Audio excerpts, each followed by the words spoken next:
Hello. Good evening, Damien. How are you? I am well, thank you. Good evening, everybody, and welcome to WCONA Live, the reading series of the Writers' Conference of Northern Appalachia. I'm Yes. Damien Dresick, and this is my co-host, Christina Fasonic, coming to you live from Wheeling, West Virginia, and All you right. are in Pennsylvania, where there is a new COVID lockdown regiment. Did you see that? I did. I just saw They've that. changed some rules about how people can gather and stuff like that. So, yes, I think we're all hopeful that those restrictions will end soon, but we got to do what we got to do, right? Well, I'm doing what I have to do. I'm covering my COVID hair so no one can see it. I think that's part of my contribution To the aesthetics. avoiding unsightliness. You don't want to insult anyone's in aesthetics. Is that correct? It's hard enough to get food that people don't need to anyway. We have a great writer tonight. We have a writer who I have found over the last 14 years, I've read her work to be truly inspirational and one of a kind. Excellent. Well, tell our audience about her. All right. We have got for you guys a special treat. We've got Kim Chinquee. She grew up on a dairy farm in Wisconsin, but let's not hold that against her. She served in the medical field in the Air Force and is often referred to as the queen of flash fiction. She has published hundreds of pieces of fiction and nonfiction in journals and magazines, including The Nation, Plowshares, Noon. She's a regular contributor of Noon, StoryQuarterly, Story, Notre Dame Review, Conjunctions, and others. She's published, I believe, at last count, 7 collections of flash fiction. Wow. She is also the recipient of multiple Pushcart Prizes and directs the writing program at SUNY-Buffalo. So let's bring on Kim Chinquee. Hello. Hi, Thanks Kim. for having me. Thanks for that great intro. It's an honor to read with you guys. Get my watch started. So I'm just going to dive right in. I'm going to start with... okay, we're going to disappear. Yes, we'll be back. We're going to go away and let you okay. Well, all right. Well, we'll see. I'll see you on the other end then. Okay. Yes. Thanks. Okay. All right. So I'm going to start with a piece called Pistol, which was published in Noon magazine and appears in my collection Veer, which is, I believe, my 4th collection of flash fiction. Pistol. After going to get a tooth fixed at the dentist, I got my coat from the waiting room, put it on, thinking it felt heavier on one side, but then I was probably still high from the gas. I made my way out, over the ice, around the snow, warming my car up, running my tongue over my tooth, still feeling that same chip there. I looked in the mirror, wondering if it was maybe my fault. I felt something hard in my left side, put a hand into my pocket, finding someone's pistol. I'd never owned a pistol, though I'd fired plenty during my days in the Army. I put on my lipstick, though I wasn't sure why. I went back into the dentist with the pistol to the receptionist, though she screamed when she saw me, or rather, probably the pistol.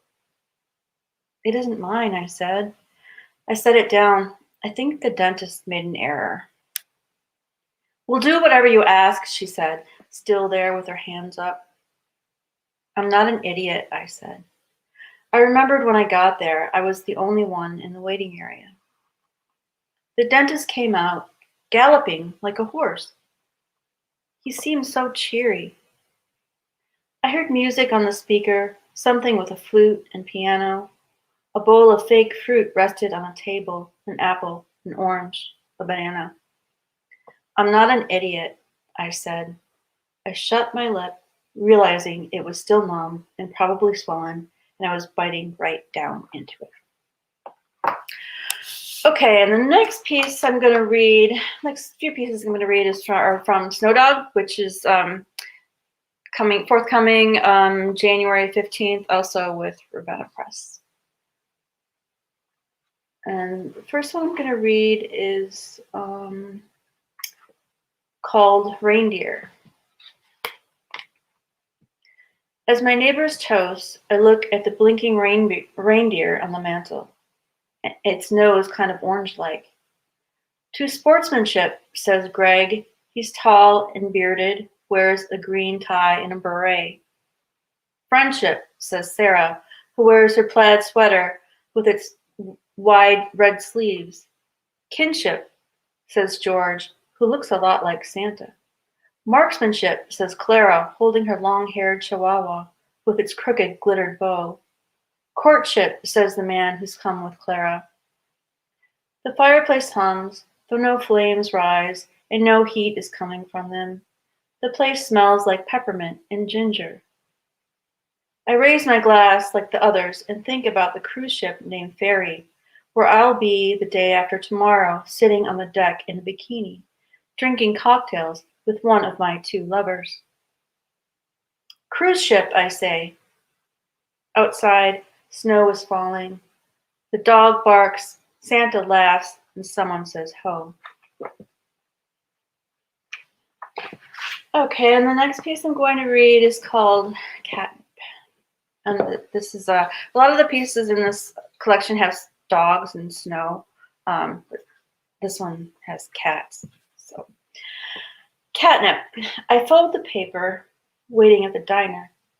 Sip my water, check my phone for the time. The guy is late, my date, who I met online. I look out the window, the moon like clumps. The paper has a picture of a guy wanted for killing someone in the tropics. The guy in the paper is bald with big eyebrows and a pug nose. I fold the paper into a plane. The lipsticked waitress brings me coffee, asks if I want more. Not yet, I say. I'm waiting for my boyfriend. I only talked to the guy I'm meeting once while discussing arrangements. We exchanged a few errands or emails, mostly him telling me how he specializes in catnip, adding herbs that are supposed to cure ailments, hairballs, overactive bladders, biting behaviors, things like that. He has 5 cats. He seems more attentive than more guys I date. In his picture, he's red-haired, bearded, skinny. Cute. His name is Charlie. I wear an orange sweater, my hair in a bun. That's how I told him he could find me. I hear plates banging around in the kitchen. A man sits at the counter sipping something. A woman and a babbling baby sit in the booth across. Other than that, the place is pretty empty. It smells like bacon. A man enters, making the bell ring. He approaches me, asks if I am Stormy. I'm Stormy, I say. My name is really Al. He sits, says his name is Charlie. He looks nothing like his online picture. Pointy chin and small mouth, his big dark brows. I say, are you sure? He says he is. His voice is high-pitched, and he has a Jersey accent.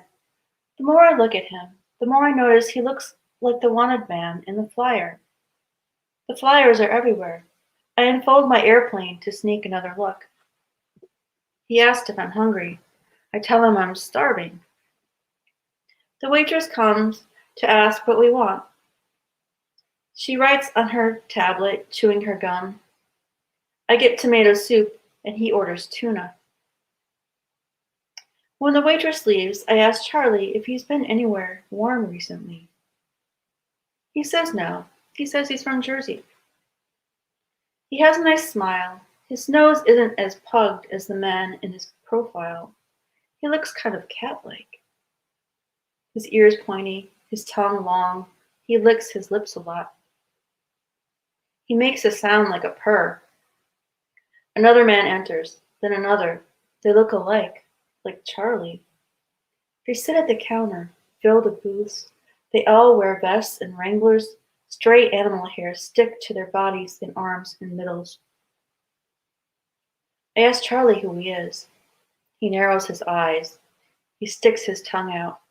I laugh at him and I hiss. But thank you.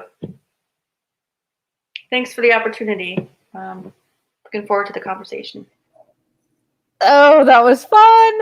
No, thank you. Go ahead, Damien. No, I remember reading. Oh goodness, you gave a reading in Pittsburgh at City Books, and I picked up a few of the books of yours I did not have, and I remember reading the He looks at me. Well, more likely the pistol. I'm not an idiot. So it was wonderful. I read that one in Pittsburgh. I think I might have. Yeah.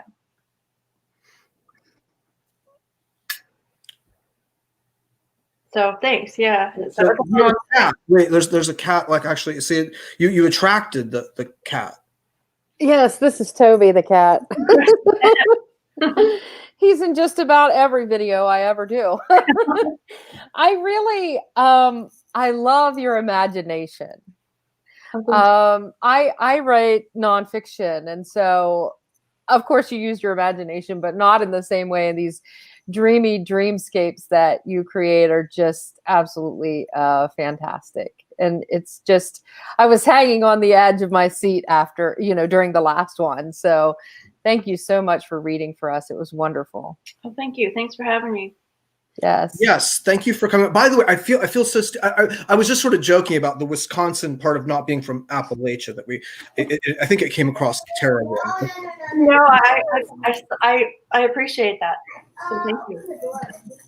Yeah, you probably saw that look on my face when you said something about Wisconsin, and all I could think of, but they have cheese.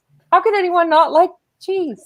Yeah, like I said, I grew up on a dairy farm, so but yeah, they have a lot of cheese. They have good cheese. Can I tell you a terrible dairy farm joke that a dairy farmer told me? Oh, please, yeah. Okay, so there's this guy. He runs this dairy farm. It's a 5th generation one here in Pennsylvania. And he said, "So, Christina, what do you call the place where baby cows eat their lunch?" And I said, "I don't know. Do you have an idea?" The cafeteria. It's so bad that it's funny, right? It's bad, yeah. It's so bad. And I said, "So how many years have you been telling that joke?" And he says, "Like 35 years. And people like you still laugh at it. So I keep telling."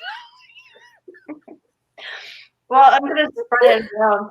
I'm gonna spread the joy. You've got to. Every time I tell it, people laugh, and I can't tell if it's because they're like, "Oh, Christina," or "Yeah, that is funny." So it's so bad, it's so good. Yes, exactly. Oh, we loved having you on. Thank you so much. Snowdog is dropping on, did you say January 15th? January 15th, yep. Right. I have advanced copies, reader copies now if anybody wants to review or anything. But cool. I also have another book coming out the end of next year. It's a novel in flashes called Battle Dress. So that'll be out. Battle Dress. Outstanding. Yeah. And you have a book coming out. You have a book coming out? I do. So I have a book coming out in April called Fables of the Deconstruction, which is available now for pre-order from Clash Books. Mm-hmm. You are actually one of the. I love your work. I remember the first time I started reading, what you were doing back in the early 2000s, early to mid, and I just saw like you were doing such great stuff, and you're sending it everywhere. I think in terms of career, you so had it together, and you still do. I mean, Well, thank you. Yeah, I don't send things out as much as I used to because, well, I kind of wait to get solicited. So I have a large inventory that's there. So. Well, very cool. Thank you so much for coming on. Who do we have next week, Christina? Sarah Shotland will be with us next week. Outstanding. Sarah Shotland is the author of Junkette, which is set during pre-Katrina New Orleans. It involves heroin. Well, there you go. Okay. Well, thank you so much. Thanks a lot, Kim. And don't forget to go to Bookshop and pick up some of Kim's books because they're there as well as other authors that have appeared on WCONA Live. So see everybody next week. Thank you, Christina. Thanks a lot, y'all. Have a great night. Thank you. Good night. Good night.